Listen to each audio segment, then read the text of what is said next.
আরে ভাই ভিডিওটি এখানেই শেষ নয়। আমি এই রিমেল ঝড়ের লাইভ ট্র্যাকিং আপডেট আপনাদেরকে দেখাবো, যে আপনারা দেখবেন যে কীভাবে ঝড়টা হচ্ছে মোবাইলের মাধ্যমে। আপনারা সম্পূর্ণ দেখবেন, আপনারা অবাক হয়ে যাবেন যে ঝড়টা কীভাবে হচ্ছে।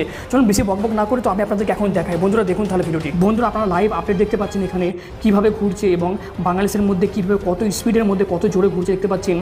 এখন আমি আপনাদেরকে দেখাবো লাইভ ট্র্যাকিং করে। আপনারা যে দেখতে পাচ্ছেন এখানে যে এইটা হচ্ছে রুমেল ঝড়, এই যে হচ্ছে রুমেল ঝড়, এটা কীভাবে এটা ট্র্যাকিং কীভাবে বাংলাদেশে এবং ভারতের মধ্যে যাবে, এটা কলকাতার মধ্যে এটা ল্যান্ডফল করবে, আমি আপনাদেরকে লাইভ দেখাবো।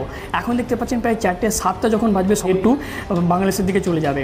তারপর যখন এটা বাজবে 10টার সময় তখন সে দেখতে পাচ্ছেন সে আরেকটু চলে গেছে একেবারেই কলকাতার কাজটা করে, যেখানে একেবারে আছে দীঘা আছে সেখানে চলে যাচ্ছে। তারপর বন্ধুরা যখন 1টা বাজবে তখন সে আরেকটু আগে চলে যাচ্ছে, এখানে দেখতে পাচ্ছেন হলদে হয়ে যাচ্ছে। তো বন্ধুরা তারপর যখন 4টে বাজবে 4টের সময় একেবারেই ল্যান্ডফল একেবারে করার কাছাকাছি এসে যাবে। দেখতে পাচ্ছেন এখানে বাংলাদেশের একেবারে বর্ডার রয়েছে এবং কলকাতার বর্ডার রয়েছে। এখানে রুমেল ঝড় একেবারে খুব জোরে স্পিডে ঘুরতেছে। যখন 4টের পর একেবারে 7টা বাজবে তখন সে ল্যান্ডফল চালু করে দেবে। একেবারে সে কলকাতার কোন জায়গায় ল্যান্ডফল করবে আপনাদেরকে ভালোভাবে দেখিয়ে দিয়ে দেখতে পাচ্ছেন এই দ্বীপগুলোতে ল্যান্ডফল করবে একেবারেই, যেখানে আছে একেবারে হলদিয়া এবং আরও অন্য জায়গায় যেমন ডায়মন্ড হারবার সেখানে ল্যান্ডফল করবে। তো তারপর যখন সে বাংলাদেশে কীভাবে ঢুকবে সেটাও আমি আপনাদেরকে দেখাবো। যখন একেবারে রবিবার রাত 10টা বাজবে তখন সে একেবারে কলকাতা থেকে একবারে বাংলাদেশে যাবার পথ নিয়ে নেবে। বাংলাদেশের বর্ডার এখানে দেখতে পাচ্ছেন। তারপর যখন রাত 1টা বেজে যাবে সোমবার পড়ে যাবে তখন সে বাংলাদেশের মধ্যে একেবারে ঢুকে যাচ্ছে। দেখতে পাচ্ছেন বাংলাদেশের মধ্যে ঢুকছে। রাত্রি 4টের সময় বাংলাদেশে ঢোকার আগে সে নৈহাটির ঘা দিয়ে একেবারে যাবে, নদিয়া জেলার ঘা দিয়ে যাবে। তখন খুব জোরে একেবারেই 60 থেকে একেবারে 85 কিলোমিটার স্পিডে ঝড়ো হাওয়া একেবারে চলতে থাকবে বাংলাদেশের মধ্যে এবং ভারতের মধ্যে। বন্ধুরা আপনারা লাইভ আপডেট দেখতে পাচ্ছেন এখানে কীভাবে ঘুরছে এবং বাংলাদেশের মধ্যে কীভাবে কত স্পিডের মধ্যে কত জোরে ঘুরছে দেখতে পাচ্ছেন।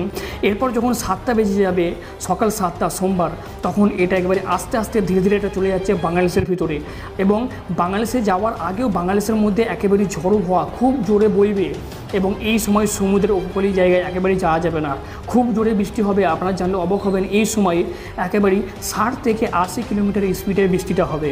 আপনারা বন্ধুরা এখানে দেখতে পাচ্ছেন যে বাংলাদেশের এখানে যে খুলনা দেখতে পাচ্ছেন এবং বাংলাদেশের এই যে বর্ডার, সেই বর্ডার এখানে ক্লিক করার সঙ্গে সঙ্গে আমরা দেখতে পাবো যে কত স্পিডে এখানে মহেশপুর উপজেলা, এই যে বাংলাদেশের মহেশপুর উপজেলা এখানে কত স্পিডে দেখতে পাচ্ছেন। এখানে প্রায় 800 কিলোমিটার সময় এখানে ঝড়ো হাওয়া চলবে এবং এখানে খুব বৃষ্টি হবে।